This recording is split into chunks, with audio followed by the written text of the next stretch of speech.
राजस्थान के सभी विद्यार्थियों का हार्दिक स्वागत, हार्दिक अभिनंदन।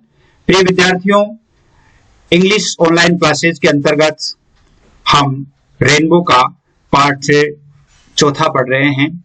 फोर्थ लेसन लॉस्ट स्प्रिंग, और लॉस्ट स्प्रिंग के दो पार्ट हमने पढ़ लिए। आज हम चौथा पार्ट पढ़ेंगे, तीसरा पार्ट पढ़ेंगे।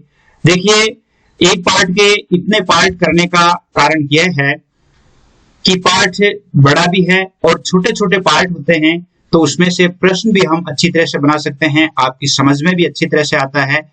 तो आपके लिए पार्ट के या लेसन के जितने पार्ट होंगे वो आपके लिए बहुत ही अच्छा होगा। यानी एक पार्ट में यदि पार्ट को पूरा करना चाहें तो वो आपके लिए बोरिंग होगा, आप भी उसमें इतनी रुचि नहीं ले पाएंगे। इसलिए पार्ट के 3 पार्ट किए गए हैं, और 3 पार्ट में मैं ये समझता हूं कि इसमें इतने प्रश्न भी आ जाएंगे, इतने क्वेश्चन भी आ जाएंगे जो आपके एग्जाम में सॉलिड रूप से, आप निश्चित रूप से एग्जाम तक पहुंचने में और एग्जाम क्लियर करने में भी आपको मदद मिलेगी।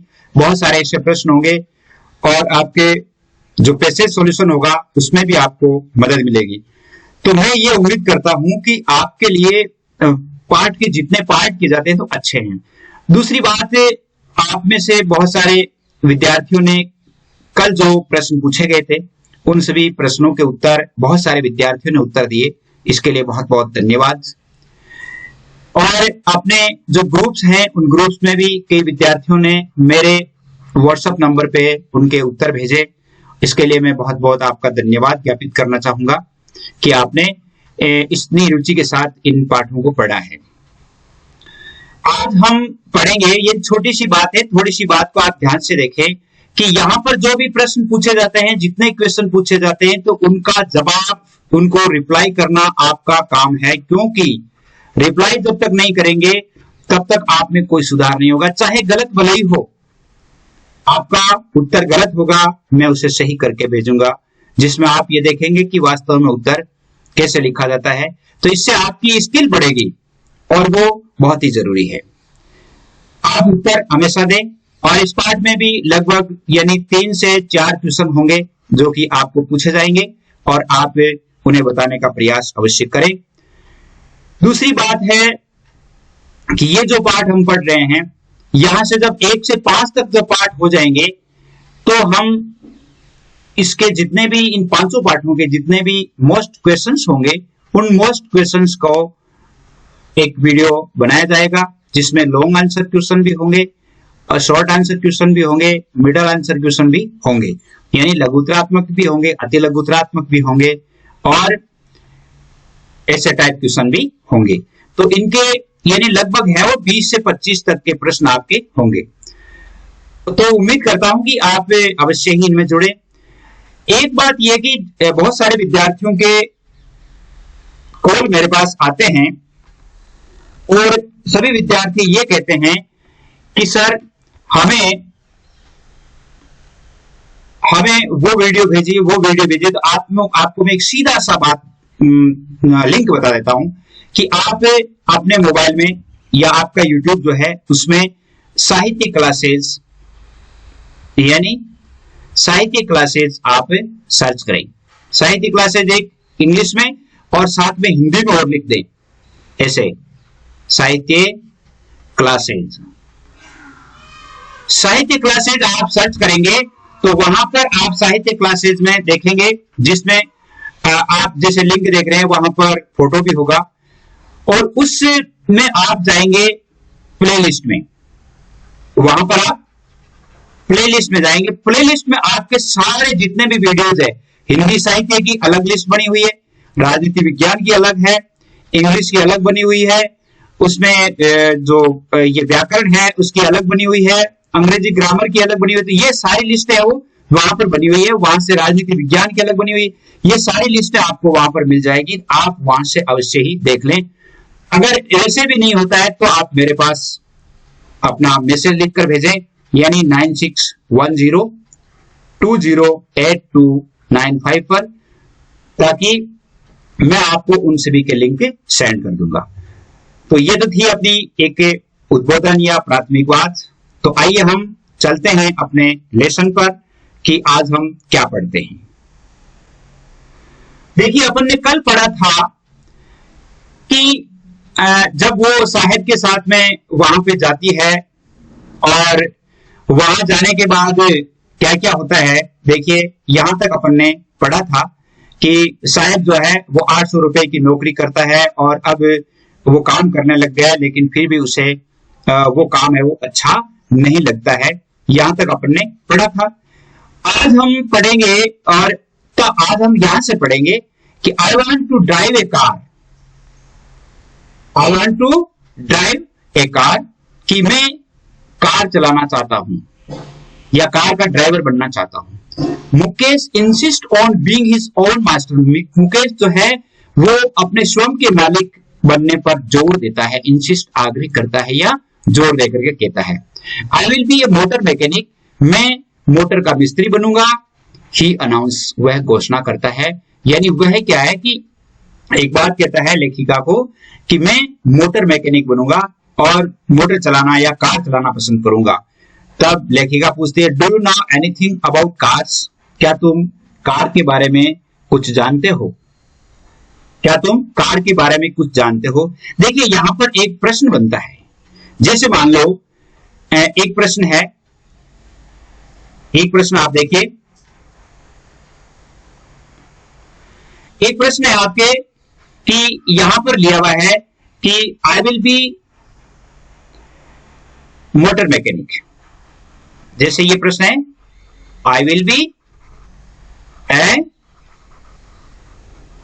मोटर मैकेनिक, और ये अंडरलाइन है, यानी ये लाइन है वो वहां से उठाई गई आपके चैप्टर में से ही। और यहां पर आपको प्रश्न पूछा जाता है कि what does the word I here refer to. यहां पर ये जो आई शब्द है वो किसके लिए आया। इस प्रकार के जो प्रश्न होते हैं वो पैसेज में बहुत बार पूछे जाते हैं। तो यहां से आपको इस प्रकार इससे करना कुछ नहीं, यहां से उतारिए आप द वर्ड, यहां से उतारिए, देखिए द वर्ड आई, से इन्वर्टेड कोमा बंद कर दो, हियर रिफर्स हो जाएगा, क्योंकि ये डज है ना, डज तो आया था इसलिए यहां पर रिफर जो है वो फर्स्ट फॉर्म आया। लेकिन जब डू डज का प्रयोग नहीं होता है तो यदि कर्ता एक वचन होता है तो उसके साथ में एस या यस जुड़ता है तो रिफर्स हो जाएगा। हियर रिफर्स टू मुकेश, क्योंकि ये मुकेश के लिए आया है। The word I here refers to Mukesh, तो यहां पर मुकेश के लिए। इस प्रकार के प्रश्न भी आपको पूछे जा सकते हैं। आगे देखिए, आगे क्या कहता है कि I will learn drive a car, कि मैं कार चलाना सीखूंगा। ही आंसर्स, वह है जवाब देता है, looking straight into my eyes, मेरी आंखों में सीधे देखते हुए वो कहता है कि मैं कार चलाना सीखूंगा। हिज ड्रीम लूम्स, लूम्स मतलब धुंधले दिखाई देते, लाइक मायरेज, मृग मरीचिका, मायरेज का अर्थ होता है मृग तृष्णा, जिसको हम कह सकते हैं। Amidst dust of streets that fill the town Firozabad, Firozabad की उन धूल भरी गलियों में वो एक धुंधली सी मृग मरीचिका के समान उसका सपना उसे दिखाई देता है। Famous for its bangles, Firozabad जो कि अपनी चूड़ियों के लिए प्रसिद्ध है।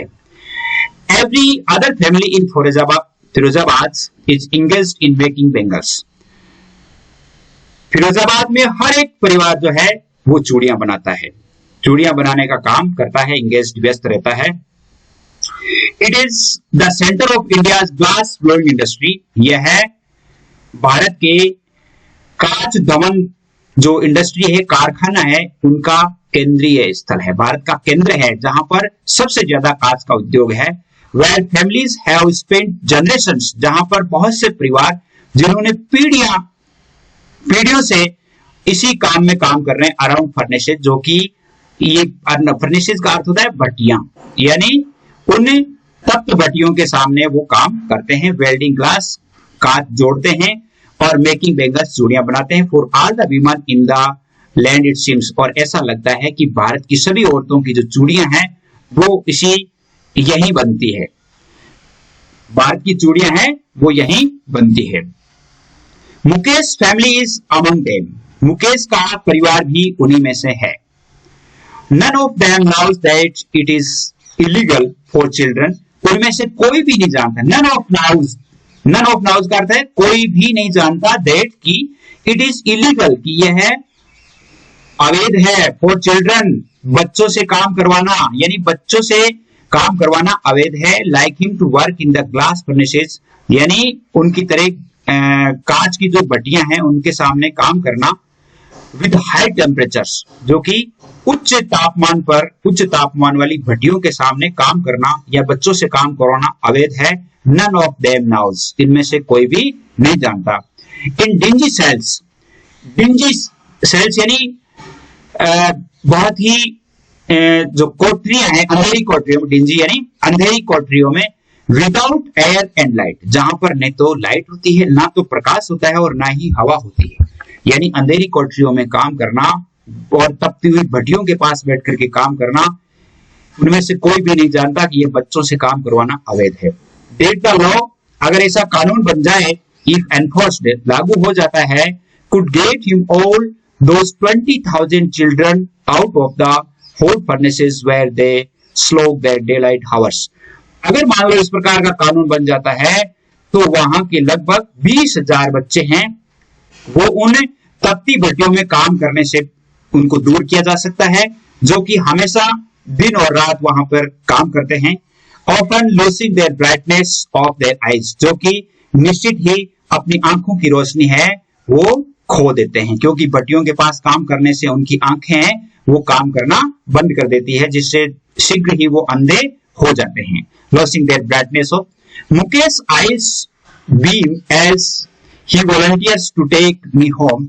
मुकेश आइस बीम, मुकेश की आंखों में चमक आ जाती है, बीम मतलब चमक आ जाती है, मुकेश की आंखों में चमक आ जाती है, एज ही वॉलंटियर्स का मतलब अपेक्षा करता है या मुझसे प्रस्ताव रखता है, टू टेक मी होम, अपने घर ले जाने के लिए।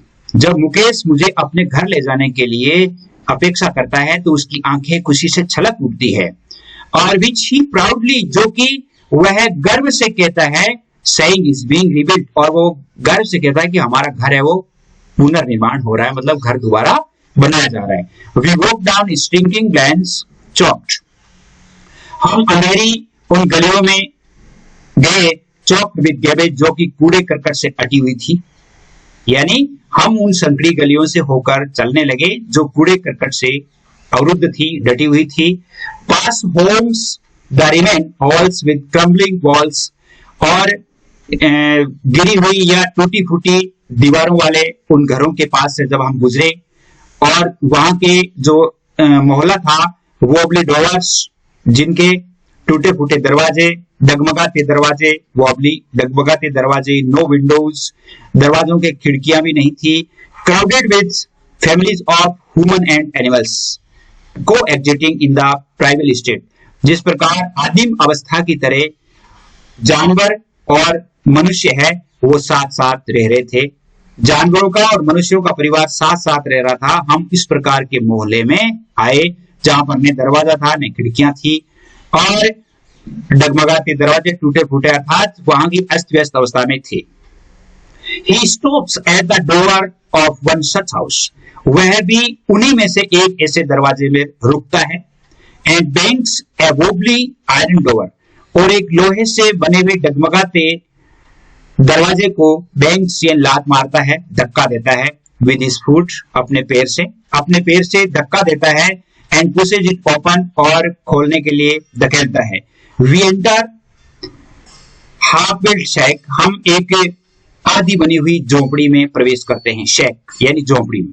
In one part of it, इसके एक भाग में, थैस्ट विथ डेड ग्रास, जो कि उनका एक पार्ट जो है in one part of it, इस झोपड़ी का एक भाग जो है वो सूखी घास से ढका हुआ है, थेस्ट यानी छपरा किया हुआ है, ऊपर सूखी घास से छपरा बनाया हुआ है। Is a firewood stove over which sits large vessel of sizzling spinach leaves, और पास में ही एक ईंधन से जलने वाला चूल्हा है, जिसके ऊपर एक बड़ा बर्तन पड़ा हुआ है, और बर्तन में यानी जो स्पाइनिक यानी पालक की पत्तियां उबल रही है। कहने का अर्थ ये कि जब वो जाते हैं तो एक आधा घर तो जिस पर छाया हुआ है, और वहां पर पास में ही ईंधन से जलने वाला चूल्हा है और ईंधन से जलने वाले चूल्हे के पास में ही ऊपर बड़ा बर्तन पड़ा हुआ है और वो उस बर्तन में पालक उबल रहा है। ऑन द ग्राउंड, और जमीन पर इन लार्ज एल्यूमिनियम प्लेटर्स, और वहां पर एल्यूमिनियम की प्लेटें पड़ी हुई है, थालियां पड़ी हुई है, आर मोर चॉप्ड वेजिटेबल्स, जिसमें और अधिक कटी हुई सब्जियां पड़ी हुई है। चॉप यानी कटी हुई सब्जियां है। A frail young women is cooking the evening, अप्रैल का कमजोर, यंग वीमन एक छोटी सी औरत, जो कमजोर औरत है, वो शाम का खाना पका रही है फॉर द होल फैमिली, संपूर्ण परिवार के लिए। संपूर्ण परिवार के लिए एक शाम का खाना पकाने वाली एक औरत है, फ्रेल, जो कमजोर भी है। अब जैसे मान लो आपको यहां से एक प्रश्न पूछा जाता है तो आप इस प्रश्न का जवाब जरूर देंगे। ये प्रश्न आप उतार लें कि आप कौन सा प्रश्न लिखेंगे।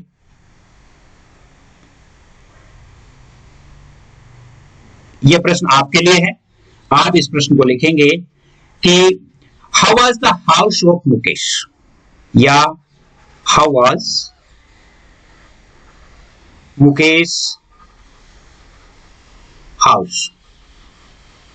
इस प्रश्न में ऐसे भी लिखा जा सकता है, ऐसे भी लिखा जा सकता है कि in what condition was the Mukesh house, ऐसे भी लिखा जा सकता है in what condition was Mukesh house. और एक प्रश्न इसको ऐसे भी लिखा सकता है कि what did the writer she when she entered Mukesh house, जब मुकेश के घर में प्रविष्ट हुई तो उन्होंने क्या देखा। तो इसका उत्तर आपको लिखना है। आगे देखते हैं। आगे देखिए, एक कमजोर महिला जो पूरे परिवार के लिए खाना बना रही है, through eyes filled with smoke the smiles, और धुएं से भरी हुई आंखों में भी वह मुस्कुराती है। जब वो लेखिका जब प्रविष्ट होती है तो वो मुस्कुराती है। She is the wife of Mukesh Elder brother, और वह महिला जो कौन थी, वो मुकेश के बड़े भाई की बहू थी, अर्थात पत्नी थी। No much older in years, वर्षों में कोई ज्यादा बड़ी नहीं थी। She has begun to command respect as the bahu, और उसे एक बहू का सम्मान मिलने लग गया था, अर्थात वो एक बहू के रूप में सम्मानित हो रही थी वहां पर। The daughter in law of the house, उस घर में वो बहू थी। Already in charge of 3 men, उसके पास यानी पहले से 3 व्यक्तियों की जिम्मेदारी थी। कौन कौन थे? उसका हस्बैंड, उसका पति मुकेश, और उनके पिताजी, यानी वो 3 व्यक्तियों की जिम्मेदारी, अर्थात उनको खाना खिलाना, उनकी देखभाल करने का काम करती थी। When the older man enters, जब वो बड़ा आदमी प्रविष्ट होता है, she gently withdraws behind the broken wall, तो वो क्या करती है, धीरे से टूटी हुई दीवार के पीछे सरक जाती है। यानी बड़ा आदमी जब आता है तो टूटी हुई दीवार के पीछे सरक जाती है और क्या करती है, and brings her veil closer to her face, और अपने चेहरे को घूंघट से ढक लेती है। and brings her veil का अर्थ है घूंघट, closer to her face, चेहरे को घूंघट से ढक लेती है। As custom, एक रीति रिवाज के अनुसार, इस कस्टम डिमांड्स, वहां का रीति रिवाज है, daughter in law must veil their faces before male elders, यानी बड़े व्यक्ति जो होते हैं, बड़े पुरुष जो होते हैं, उनके सामने औरतें पर्दा करें, अर्थात घूंघट रखें, इस प्रकार की उनका रिवाज है। इन दिस केस, इस मैटर में, इस मामले में, elders is an impoverished bangle maker, और इस मामले में बड़े जो लोग हैं वो चूड़ियां बनाने वाले हैं और गरीब आदमी हैं। Despite long years of hard labour, लंबे समय से, बहुत सारे वर्षों से, बहुत अधिक कठिन मेहनत करने के बावजूद, डिस्पाइट का मतलब बावजूद, यानी लंबे समय से या बहुत सारे लंबे वर्षों से, कई वर्षों से अधिक मेहनत करने के बावजूद, फर्स्ट एज ए टेलर, उन्होंने क्या क्या काम किया था, पहले एक टेलर के रूप में, देन ए बेंगल मेकर, चूड़ी बनाने वाले के रूप में। He has failed to renovate house, फिर भी इतना काम करने के बाद भी वह अपने घर की मरम्मत नहीं करा पाया। रिनोवेट का अर्थ होता है मरम्मत, फिर भी वह अपने घर की मरम्मत नहीं करा पाया। Send his 2 sons, और इसके अलावा वह अपने बच्चों को स्कूल भी नहीं भेज पाया, ना तो अपने बच्चों को स्कूल भेज पाया और ना ही उसने कोई काम कर पाया। और he has managed to do is teach them what he knows. जो कुछ भी वो जानता था वही उन्होंने बच्चों को सिखाने में समायोजित किया, अर्थात आर्ट ऑफ मेकिंग बेंगल्स, चूड़ियां बनाने की कला। उनके बच्चे भी क्या करते थे? चूड़ियां बनाने का काम ही करते थे। आगे देखिए, जैसे मान लो आपको यहां पर बहुत एक प्रश्न भी पूछा जा सकता है कि who do the boys and girls do in shanty town Seemapuri. What do, यानी बच्चे जो है वो सीमापुरी में क्या करते हैं, वहां पर क्या करते हैं, यानी बेंगल मेकिंग का काम करते हैं। अब आगे देखिए, आगे क्या कहती है, मुकेश की ग्रैंडमदर क्या कहती है? इट इज हिज कर्म, हिज डेस्टिनी। कर्म यानी भाग्य, और डेस्टिनी का अर्थ भी यही है। डेस्टिनी यानी भाग्य, यह इसका भाग्य है, सेज मुकेश ग्रैंडमदर। मुकेश की दादी माँ कहती है कि यह इसका भाग्य है। Who has washed her own husband go blind with dust from polishing glass of bangles. यानी चूड़ियों की इस पॉलिश और डस्ट से उड़ती हुई या इससे जो यहाँ का जो केमिकल है, उस केमिकल से उन्होंने अपने पति को भी अपनी आंखों से, अपनी आंखों के सामने अंधा होते हुए देखा है। उन्होंने कहा कि ये इनका भाग्य है।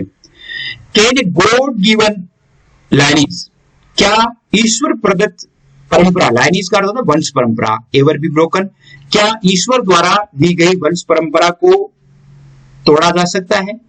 शी इम्प्लाइज, वह समझाने का प्रयास करती है। बोथ in the caste of bangle makers, यानी चूड़ियां बनाने वालों के घर में जन्म लेकर, they have seen nothing but bangles, वे चूड़ियां बनाने के अतिरिक्त कुछ भी नहीं देखते हैं, अर्थात उनके बच्चे चूड़ियां ही बनाते हैं। इन द हाउस, घर में, आंगन में, और इन एवरी अदर हाउस, हर दूसरे घर में या हर एक घर में चूड़ियां बनाने का काम ही है। एवरी अदर यार्ड, प्रत्येक दूसरे आंगन में। Every street in Firozabad, Firozabad की हर एक गली में वहां पर चूड़ियां बनाने का ही काम है। स्पाइरल्स ऑफ बेंगल्स, चूड़ियों का ढेर। स्पाइरल्स ऑफ बेंगल, स्पाइरल्स इन ढेर, चूड़ियों का ढेर। सनी गोल्ड, यानी धूप के रंग की सुनहरी चूड़ियां। पेडी ग्रीन, धान के रंग की हरी चूड़ियां। रॉयल ब्लू यानी चमकीली नीली। पिंक एंड गुलाबी, पर्पल यानी बैंगनी। Every colour born out of the 7 colours of the rainbow, यानी इंद्रधनुष के 7 रंगों वाली चूड़ियां वहां पर मिल जाती है, यानी ढेर सारी चूड़ियां हैं वो वहां पर मिल जाती है। लाई इन माउंट्स इन अनकेप्ट यार्ड्स, आंगनों में अव्यवस्थित रूप से ढेर सारी चूड़ियां ढेर लगाई हुई पड़ी रहती है, जिसमें 7 रंगों की हर एक रंग की चूड़ी होती है। Are piled on 4 wheeled hand carts, वहां के लोग क्या करते हैं, जो हैंड कार्ट्स होते हैं यानी हाथ से चलाने वाली गाड़ी जिसके 4 पहिए होते हैं, 4 पहियों से, जिसको हम अपने भाषा में कह सकते हैं कि ये जो ठेला होता है, यानी जो ठेले होते हैं, ठेले पर वो क्या करते हैं, लादते हैं। और pushed by young man along the narrow lanes, और उन संकड़ी गलियों में से होकर पुरुष क्या करते हैं, उन्हें ठेला गाड़ी से चलाते हैं। ऑफ द सेंटी टाउन, उस गंदे या झोपड़पट्टी वाले उस कस्बे में हाथ की जो गाड़ी होती है या ठेला होता है, ठेले पे लाद करके और वो संकड़ी गलियों से होकर बेचने के लिए निकलते हैं। एंड इन डार्क हटमेट्स, और इन अंधेरी या गंदी जो झोपड़पट्टी है, next two lines flames of flickering oil lamps, और इन झोपड़पट्टी में lines of lamps, flames of flickering oil lamps, यानी तेल से जलने वाले लैंप की टिमटिमाहट और उनकी लो के सामने सिट्स बॉयज एंड गर्ल्स, बच्चे और बच्चियां बैठ जाते हैं। With their father and mothers, अपने माता पिता के साथ। Welding pieces of coloured glass into circle of bangles, यानी चूड़ियों को वृत्ताकार आकार देने में वो क्या करते हैं, बैठ जाते हैं और माता पिता के साथ बैठ करके काम शुरू करते हैं, काम करते हैं। Their eyes are more adjusted to the dark, उनकी आंखें अंधेरे में अधिक समायोजित होती है। एडजस्टेड इज समायोजित, अधिक समायोजित होती है।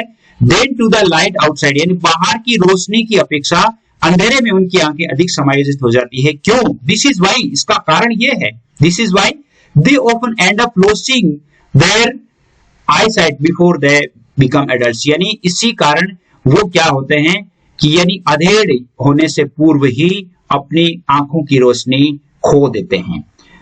अपनी आंखों की रोशनी खो देते हैं।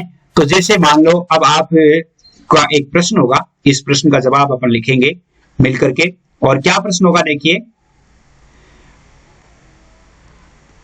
प्रश्न आपके ये है, प्रश्न ये है कि why do the boys and girls of bangle makers lose their I sights, यानी why do the children of bangle makers, why do the children of Bengal makers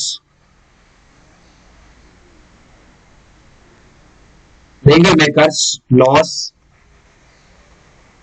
their eyesights,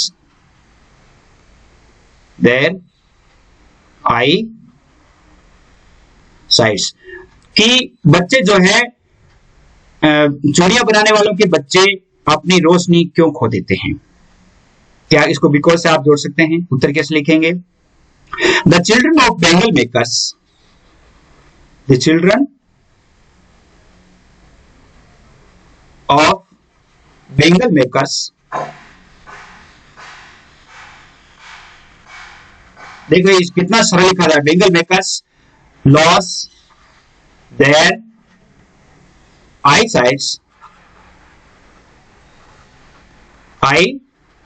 sites because, अब यहां से आपको लिखना है because, क्योंकि उन्हें अपने माता पिता के साथ या अंधेरी कोठरियों में लैंप के सामने काम करना पड़ता है, या बेंगल चूड़ियां बनाने का काम करना। Because they have to work, because उन्हें काम करना पड़ता है, दे हैव टू वर्क, कहां काम करना पड़ता है? In the dark cells, in dark cells, अंधेरी कोठरियों में, to weld the coloured, to weld मतलब जोड़ने के लिए, to weld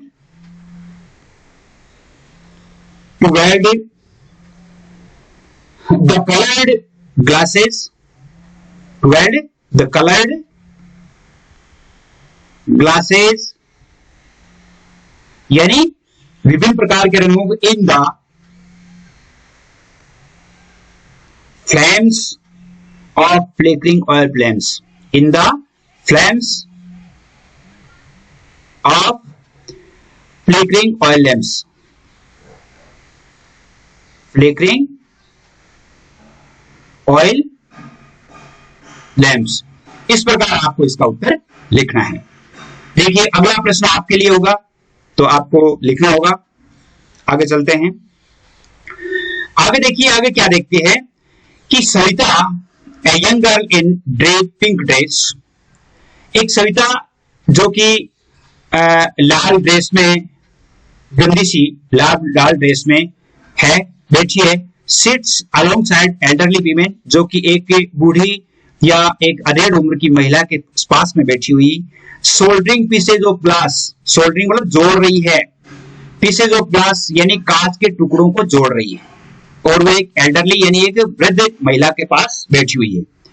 as her hands move mechanically like tongs of machine, और उसके जो हाथ है वो इतने यंत्रवत चलते हैं जैसे कोई एक मशीन का चिमटा चलता है, मशीन के चिमटे की तरह या मशीन के पुर्जों की तरह।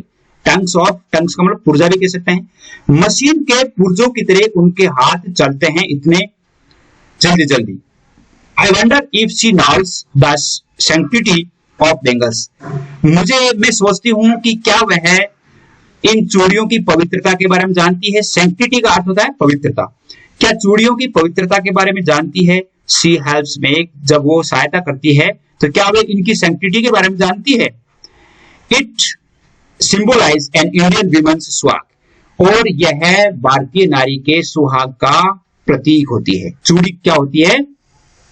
भारतीय नारी के सुहाग का प्रतीक, सिंबलाइज यानी प्रतीक, सुहाग का प्रतीक होती है। ऑस्पिशियसनेस इन मैरिज, और शादी में शुभ सूचक भी होती है, ऑस्पिशियसनेस यानी शुभ सूचक भी होती है। It will down on her suddenly, down होने अर्थात पता चलेगा, जब ये जानेगी अकस्मात ही जब जानेगी, one day when her head is draped with red veil, जब उसे यानी लाल रंग की चुनरी सर पे लपेटनी होगी, अर्थात उसे चुनरी ओढ़ाई जाएगी या उसका विवाह होगा। Her hands dyed and red with henna, और उनका जो उनके हाथ है वो हाथों में मेहंदी रचा दी जाएगी। And red bangles of rolled out her wrist, और उनकी कलाइयां हैं वो लाल चूड़ियों से लपेट दी जाएगी। अर्थात कहने का अर्थ यह है कि जब उसे पता, इस चूड़ी के महत्व का पता कब चलेगा, जब उसके सर पर लाल चूनर होगी, उसके हाथ मेहंदी से रचे हुए होंगे और उसके कलाइयों में लाल चूड़ियां पहनी हुई होगी। अर्थात she will then become a bride, जब वो दुल्हन बनेगी। Like the old woman beside her who become one many years ago still has bangles on her wrist, ये उससे औरत की तरह जो उसके पास में बैठी है, जो कई वर्षों पहले चूड़ियां धारण कर चुकी थी, but no light in her eyes, लेकिन उसकी आंखों में रोशनी नहीं है, उसकी आंखों में रोशनी नहीं है। और यहाँ क्या कहती है, एक वक्त शेर भर खाना भी नहीं खाया। देखो ये हिंदी में लिखी हुई बात है, यानी वो कहती है कि हम एक टाइम भी हमारे लिए ऐसा नहीं आया जिसमें हम भरपेट हमने भोजन किया है। वो औरत कहती है, जो एल्डरली औरत है। She says in a voice drained of joy, यानी रिक्त होती हुई, ड्रेनेड मतलब रिक्त होती हुई या आनंद का समाप्त होती हुई खुशी में या उदास होकर के वो एक कहती है कि हमने शेर अर्थात पेट भर खाना भी नहीं खाया। She has not enjoyed even one full meal in entire lifetime, संपूर्ण जीवन में उन्होंने भरपेट भोजन नहीं किया। एंटायर संपूर्ण लाइफ टाइम, संपूर्ण जीवन में। That what she has reaped, जैसा कि उसने किया है। Her husband an old man with a flowing beard, उसका पति जो कि लंबी दाढ़ी बढ़ाए हुए हैं, और वह कहता है कि I know nothing except bangles, मैं चूड़ियों के अतिरिक्त कुछ भी नहीं जानता। All have done is make a house for family to live in, और इसी की वजह से मैं मेरे परिवार को रहने के लिए एक घर बना सका हूं। यह काम मैंने इतना कर दिया है, इतना कर दिया है। हियरिंग हिम, उसे सुनकर के, on one wonders if he has achieved what many have failed in their life time, उसे सुनकर के वो सोचती है कि क्या उसने वह प्राप्त कर लिया है जिसमें बहुत सारे लोग असफल हो जाते हैं। अर्थात बहुत सारे लोग तो पूरे जीवन भर में घर भी नहीं बना पाते हैं, उसने घर तो बनाया है। He has a roof over his head, यानी उसके सर पर छत जरूर है, उसके सर पे छत अवश्य ही है। The cry of not having money to do anything except carry to the business of making bangles. The cry of not having money to do anything except carry to the business of making bangles, not even to eat rings in every home. प्रत्येक घर में दुख की आवाजें गूंजती है। To cry, not having money, यानी गरीबी है वो हर घर में दिखाई देती है। Anything except carry on the business, इस बिजनेस में, इस व्यवसाय में, चूड़ी बनाने के व्यवसाय में उनके पास कुछ भी नहीं है। Not even enough to eat, पर्याप्त खाने के लिए नहीं है। Rings in every home, प्रत्येक घर की यही दशा है, यानी प्रत्येक घर में यही गूंजता है कि खाने के लिए कुछ भी नहीं है और वो लोग हैं वो भूखे मर रहे हैं। The young man echo the lament of their elders, और ये जो युवक है वो भी अपने पूर्वजों की भाषा में ही विलाप करते हैं, पूर्वजों की गूंज में ही विलाप करते हैं। Little has moved with time, little has moved with time, समय के साथ कुछ नहीं बदला है। लिटिल अर्थात कुछ नहीं बदला है, इट सीम्स, ऐसा लगता है। इन फिरोजाबाद में years of mind numbering toil, बरसों बाद एक दिल को या मस्तिष्क को सुन्न कर देने वाली मेहनत के बावजूद have killed all initiative and ability of to dream, ये स्वप्न देखने की योग्यता और पहल करने की क्षमता को खत्म कर दिया है। वर्षों की ये जो मेहनत है, उस मेहनत अर्थात वो कठोर मेहनत करते हैं, उन्हें कुछ मिलता नहीं है, इसलिए उनका दिमाग है वो सुन्न हो जाता है और कुछ भी नहीं सोच पाते हैं। Why not organize yourselves into a cooperative? आप एक सहकारी संस्था क्यों नहीं बना लेते? I ask A group of young man, मैं एक युवाओं के एक समूह से पूछती हूँ, युवाओं के एक समूह से पूछती हूँ कि आप एक संस्था ऑर्गेनाइज क्यों नहीं कर लेते? आप एक संस्था ऑर्गेनाइज क्यों नहीं कर लेते? Who have fallen into a vicious circle of middlemen, उनमें से वो लोग जो कि निर्मम और मध्यस्थों के निर्मम कुचक्र में जो फंस चुके हैं, who tapped their fathers, जिन्होंने उनके पिताओं को फंसाया और उनके पूर्वजों को भी फंसाया। यानी उन युवाओं से मैं पूछती हूँ जिनके पिताओं को और उनके पूर्वजों को उन बिचौलियों ने या मध्यस्थों ने अपने कुचक्र में फंसा लिया था। Even if we get organised, तब वो कहते हैं हम यदि किसी संस्था की स्थापना करें, we are the ones who will be hauled up, तो हमें ही घसीटा जाएगा, हमें ही दोषी ठहराया जाएगा बाय द पुलिस, पुलिस के द्वारा, beaten and dragged into jail for doing something illegal. और यदि हम इस प्रकार की संस्था बनाएंगे तो संस्था बनाने पर पुलिस वो हमें ही घसीटेगी और घसीट करके हमें अवैध काम करने के जुर्म में जेल में भेज देगी, हमें घसीट करके हमें पीटेगी। ऐसा उन्होंने कहा, ऐसा उन्होंने कहा। अब जैसे आपको यहाँ पर एक प्रश्न पूछा जाता है और इस प्रश्न का आप जवाब आपको देना है। देखिए प्रश्न क्या है, what does the writer ask A group of young man, युवाओं के एक समूह से लेखिका क्या पूछती है? इस प्रश्न का उत्तर आपको ही लिखना है। आगे देखिए, और वो कुछ नहीं कहते हैं, और यदि वो कहते हैं कि हमें से लीडर अमंग देम, हमें से ऐसा कोई नेता भी नहीं है, no one who could help them, ऐसा कोई नहीं जो उनकी सहायता कर सके, अर्थात भिन्नता से। Their fathers are as tired as they are, उनके पूर्वज है वो भी उतने ही थके हुए हैं, उनके पिता भी उतने ही थके हुए जितने वो हैं। They talk endlessly in spiral, they move poverty to the apathy, agreed and injustice, और वे अंततः रूप से इस प्रकार बातों के ढेर को इस प्रकार ले जाते हैं जिनसे गरीबी, गरीबी से उदासीनता, उदासीनता से लालच, लालच से अन्याय। अर्थात गरीबी जो होती है, गरीबी से उदासीनता आती है, उदासीनता से लालच पैदा होता है, लालच से वो अन्याय को जन्म देता है। इस प्रकार उन्होंने देखा। लिसनिंग टू देम, उन्हें सुनकर के, आई सी टू डिस्टिंक्ट वर्ड्स, उन्हें सुनकर के मुझे दो तरह के संसार दिखाई दिए। वन ऑफ द फैमिली, एक वो परिवार, caught in a web of poverty, जो कि गरीबी के जाल में फंसा हुआ है, burdened by the stigma of caste, जाति के कलंक से लदे हुए हैं, in which they are born, जिस जाति में वो जन्म लिया है।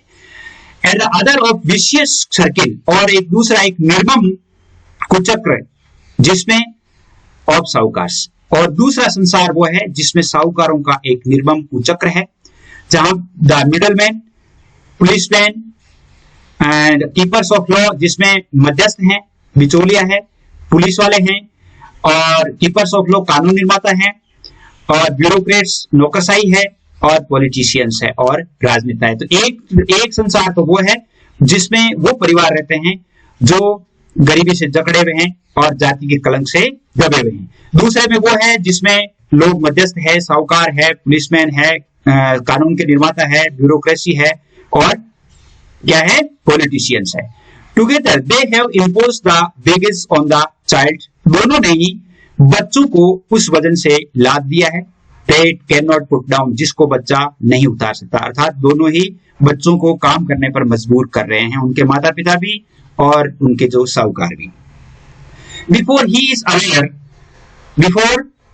Aware he accept its naturally as his fathers, और वह जब तक वह बेखबर होता है, जब तक वह इसमें जानता है, तब तक क्या करता है, वह स्वाभाविक रूप से अपने पिता की तरह उसे स्वीकार कर लेता है। इन्हें समझदार होता है, तब तक वो उसी काम में ढल जाता है। To do anything else would mean death, यानी कुछ नहीं करना अर्थात उन्हें चुनौती देने का काम है। And daring is not part of growing up, and daring is not part of growing up, अर्थात साहस करने की हिम्मत किसी में नहीं होती। When I sense a flash in Mukesh, और जब मैं इस हिम्मत को मुकेश में दर्शन करती हूँ, तो देखती हूँ, तो आई एम चीयर्ड, तो मुझे बहुत खुशी होती है, तो मुझे बहुत खुशी होती है। I want to be a motor mechanic, he repeats, वह दोहराता है कि मैं मोटर मैकेनिक बनूंगा।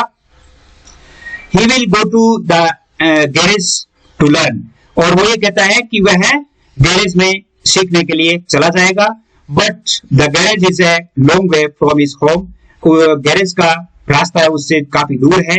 आई विल वॉक, ही इंसिस्ट, वो कहता है कि मैं पैदल जाऊंगा। Do you also dream of flying plane, तो वो कहती है कि ही सडनली, लेखिका कहती है क्या आप प्लेन उड़ाने का अर्थात हवाई जहाज उड़ाने का सपना भी देखते हो? ही सडनली साइलेंट, तो वह शीघ्र ही साइलेंट हो जाता है। नो, उसको कहता है कि नहीं। He says staring at the ground, यानी जमीन की तरफ नजर गड़ाए हुए वो कहता है कि नहीं मैं ऐसा नहीं सोचता। इन हिज स्मॉल मर्मर, उसकी छोटी सी बुदबुदाहट में देयर इज एन एम्ब्रेसमेंट, एक ऐसी ग्लानि के भाव है, that has not yet turned into regret, जो कि अभी तक कोई पश्चाताप में नहीं बदला है। He is content to dream of cars, और वह कार के सपनों से ही बिल्कुल संतुष्ट है। That he sees hurtling down, जो कि दौड़ते हुए देखती है in the streets of his town, अपने यानी फिरोजाबाद जैसे कस्बे में वो दौड़ते हुए देखता है। Few airplane fly over the Firozabad, Firozabad के ऊपर से कोई इस प्रकार के हवाई जहाज नहीं उड़ते हैं। ये आपका पाठ हुआ पूरा और उम्मीद करता हूं कि आपको पसंद आया होगा। सभी विद्यार्थी ध्यान देंगे कि इसके 3 पार्ट किए गए हैं और तीनों पार्ट है वो कंप्लीट हो गए हैं।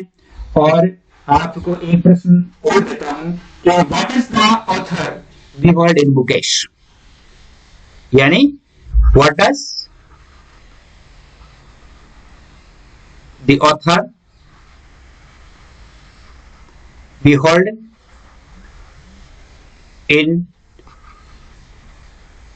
in मुकेश, कि मुकेश में वह क्या देखती है। ये आपका प्रश्न है, यानी 3 क्वेश्चन आपके हो गए हैं, तीनों क्वेश्चन आप अवश्य जवाब दें। और अगले लेसन तक जय हिंद, जय भारत।